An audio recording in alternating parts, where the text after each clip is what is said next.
Ladies and gentlemen, my guest this week. On the line, I'm delighted to be joined by one of the members of More Than Hype, Darren Kearney. Darren, how are you? I'm doing well. Thanks for having me. No problem. Big fan of the show. We always love to hear that. We always love to have our ego stroked every now and again. We actually been wanting to get you on the show for a little while. We've been talking about it. We couldn't just find the right date, and I think now, obviously, before the show on Friday, I think it's the perfect opportunity to hear about your brief but yet busy history when it comes to professional wrestling. Of course, because as we'll get into later on, you've spent a little time over in Canada too. But just tell me a little bit about, first of all, why you wanted to start training in professional wrestling. I've always had an interest in wrestling since I can remember. Like, my brother was a huge wrestling fan, and that got me into it. So I've always been watching wrestling. Fun fact that the first words I ever spoke were actually The Rock. So wrestling's always been a part of my life. Yeah. And one day, I just wanted to go for it. I just said, why not? Mm-hmm. So I found myself in Fight Factory Pro Wrestling and just loved it. And I stuck around. Yeah. Could be a silly question, but then who was your favourite wrestler growing up? Even though we probably already know the answer. It actually wasn't The Rock. No? No. Probably, I always liked Brock Lesnar. He was my favourite growing up. Brock Lesnar, Kurt Angle.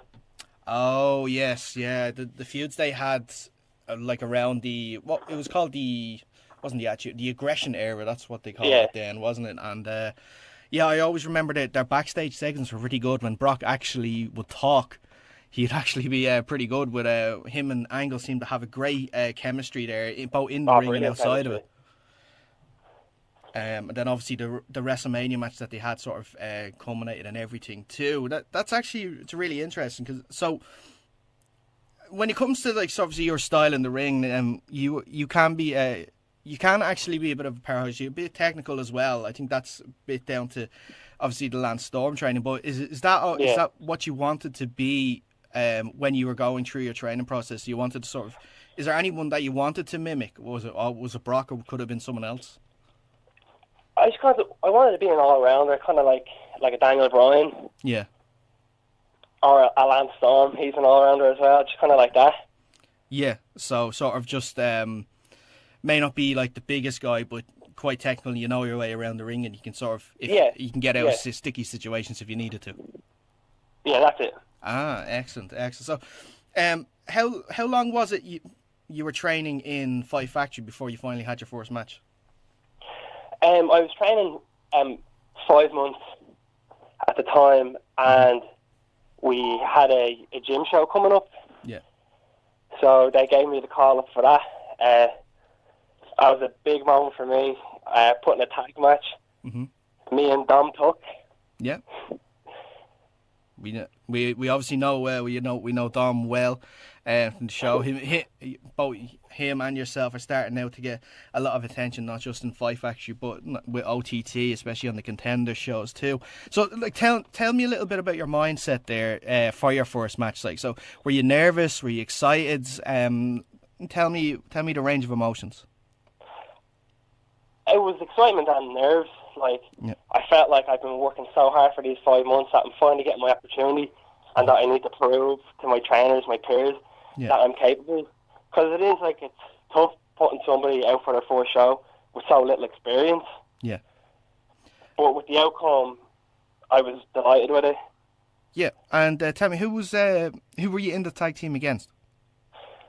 It was me and Dom Tuck versus the Enterprise, Luke Cullen and Liam Royal. Okay, so all four guys are quite new to it. Obviously, the guys from the Enterprise, obviously they have a little more experience as well. Because I remember spending a bit of time down in Bray before training with. I think it was with yourself, and it was with some of the lads as well. And as you could, like, I could tell straight away that, like, all you guys are almost ready anyway at that stage. Now, was that before or after your first match? I think it was a little bit after. It was a little bit after. Oh, okay. So you kind of had the first match under your belt, and was it kind of just like now you've had a taste of it, and now you have to keep going back and getting more. It's kind of like it's kind of like an addiction, you'd say. Yeah. Excellent. So then, obviously, you continued some matches. Now, obviously, we know anyone that watches wrestling, injuries are part and parcel of the game.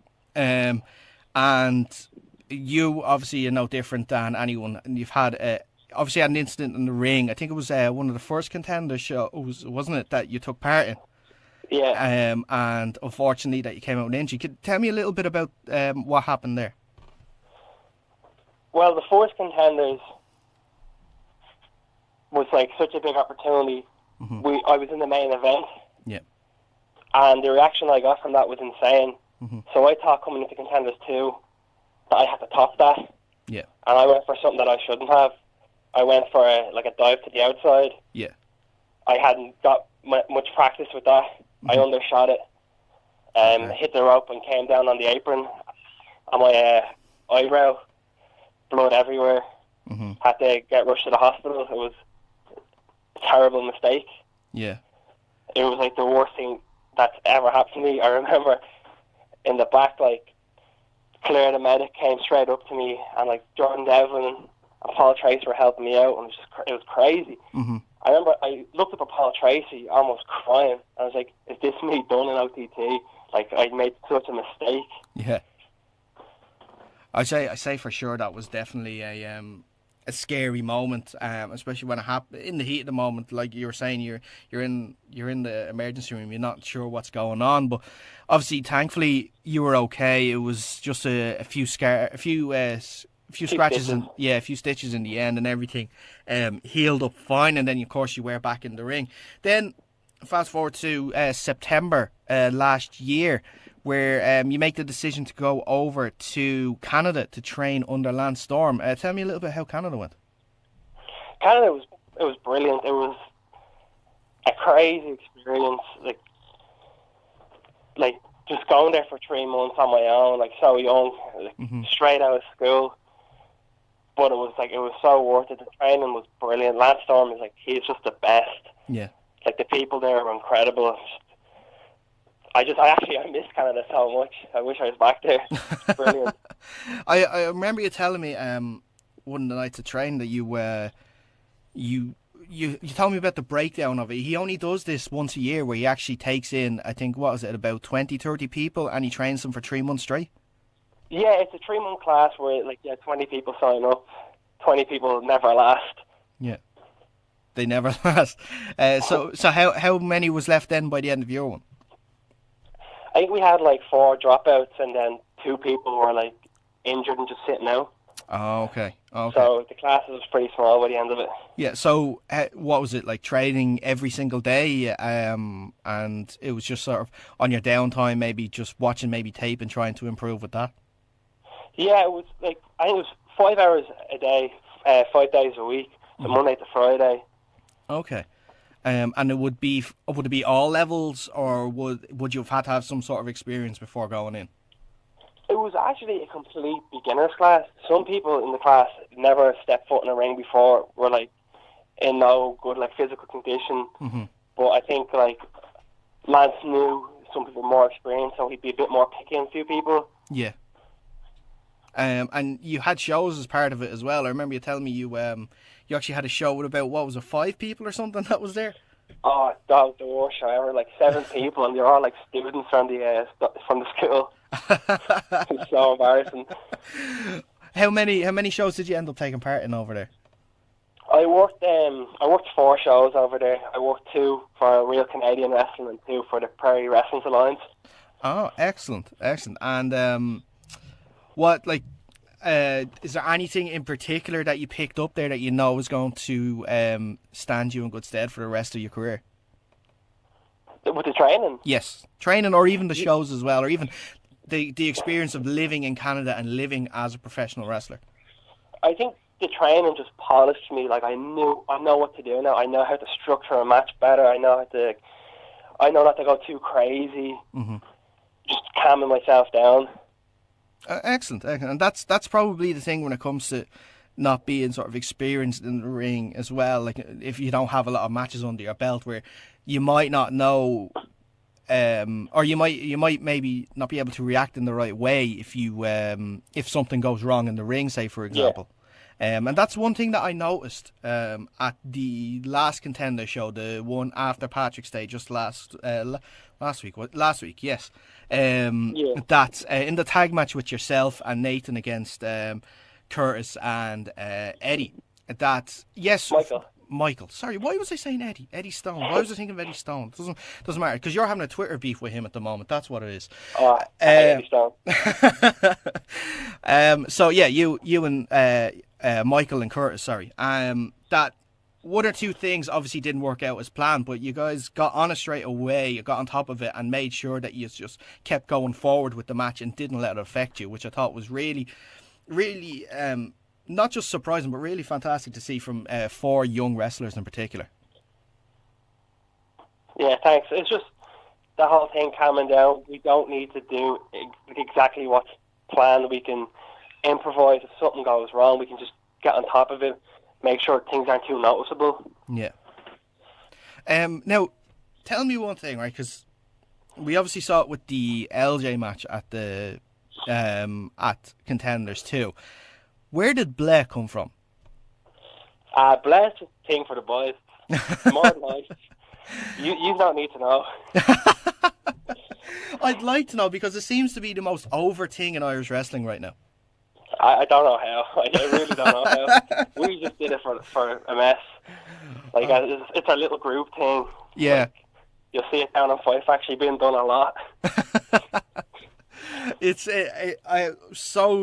I loved seeing it. I loved seeing the whole crowd get involved with it as well for LJ's match, and also for your match as well. But I can't wait to see it now this Friday as well, because it'll be my first time actually seeing it in person. I haven't seen Blair done in the flesh, so I don't know. It might get the best of me. I might have to get involved as well. But speaking of Friday, of course, the Fight Factory show. Hold on, I'll get this right in one go. We only booked this on Good Friday because we thought people wouldn't drink and wouldn't have anything else to do. Of course, this Friday, 30th of March, down in the Sean Casey Centre in East Wall. Like I said, it's a fatal 4-way tag team match for the Fight Factory tag team titles. Yourself and Martin, of course, from More Than Hype, against the Super Nintendo Bros, Collar and Elbow, and Soldiers of Fortune, I believe, are coming over from, is it from America? No, I think it's Belgium. Belgium, sorry, no. AXX is from America. That's who it was. Sorry, I got it mixed up there. Yeah, it 3 stages of hell match. Stage 1, a fatal 4-way rules. Stage 2, a tables match. And stage 3, a no holds barred match. How excited are you looking for? How excited are you? Sorry, I should say, for this. Oh, I cannot wait for this. A chance at those tag titles. That would mean so much, getting those, especially me and Nathan getting them. We've been through so much together. Mm-hmm. We started wrestling together, and now to be champions together, that would be something insane. Yeah, it's like I said, it's definitely an interesting match, and even myself just trying to think of how this is going to go. Have you been told anything about the rules of certain aspects of the match yet? Just first round, just normal wrestling. Mm-hmm. Second round, whoever gets put through a table, that team's eliminated. Third round, no rules. So that's very interesting that you say about the second stage, that it's a tables match. So it only takes one person to go through a table. It doesn't have to be both members of the team. Yeah, I believe so. It's just one member of the team. Okay, so that's very interesting. So you'll always have to sort of keep an eye on your teammate whenever the match seems to go crazy, which they inevitably will, of course. This is a big show because obviously you've got new GM with Rick Nash as well, and it seems as though that the Fight Factory shows are definitely taking a step up and really getting popular as well with the fans. Oh yeah, we're picking up big time. I think Fight Factory can't be ignored. I think we've got the best roster by far. We're just putting on these amazing wrestling shows. Mm-hmm. It's picking up so much. Yeah, and it's really good to see now, and it kind of stems down not just from the name itself, but also the sort of teachers that they have there, because you have some great people there like Justy, Dean, Phil, Katie. Some unbelievable, and I've seen you take some classes now as well, and it's a really good core group of people there teaching young wrestlers and sort of setting them up for a fantastic career. Yeah, I can't forget about LJ and Michael May's coaches. They're my original coaches. Oh, LJ and Michael, they of course. They are two of the best. Yeah. They've taught me almost everything I know. Yeah, and it's actually very interesting now that you mentioned Michael, because obviously from yourself spending time in Canada and Michael spending time in Japan, and LJ being there from the age of, I think, 14, isn't he? He's been training. Yeah. It's just, especially you three together, all different sort of experiences that you can mould together and sort of teach people that want to, and obviously teach yourselves too, because obviously you never stop learning. Even yeah, we're always learning. Always learning, exactly. So, what sort of aspirations now do you have going forward, say for the rest of the year? For the rest of the year, I've just been on OTT Contenders. Mm-hmm. I want to get on that main show. Yeah. I feel like my time's coming for it. Are you aiming these Irish tag team titles? Yeah. I want these as well. Excellent. And in terms of OTT, are you aiming for maybe a stadium show, or are you aiming for Tivoli? At the moment, Tivoli looks more realistic. Mm-hmm. But I'll always be aiming for a stadium show. Yeah. Yeah. Excellent. Well, look, Darren, it's been fantastic to talk to you. One more time just before I let you go, obviously, if people haven't gotten their ticket yet, episode 4 of Fight Factory shows. We only booked this on Good Friday because we thought people couldn't drink and wouldn't have anything else to do in the Sean Casey Centre in East Wall. Tickets are available on eventbrite.ie. They're only £10. You're going to see a fantastic tag team match involving Darren and 3 other teams as well. We've also got some other matches involved. 15-man over-the-top rope battle royal. Also got LJ Cleary, another member of the More Than Hype team, going up against AXX. Also, you got Be Cool and Sammy D as well. Some fantastic matches, and for the price that you're paying, it's a steal. Darren, thanks a lot for taking time out of your busy schedule to talk to us, and best of luck on Friday. Thanks very much. Thanks for having me.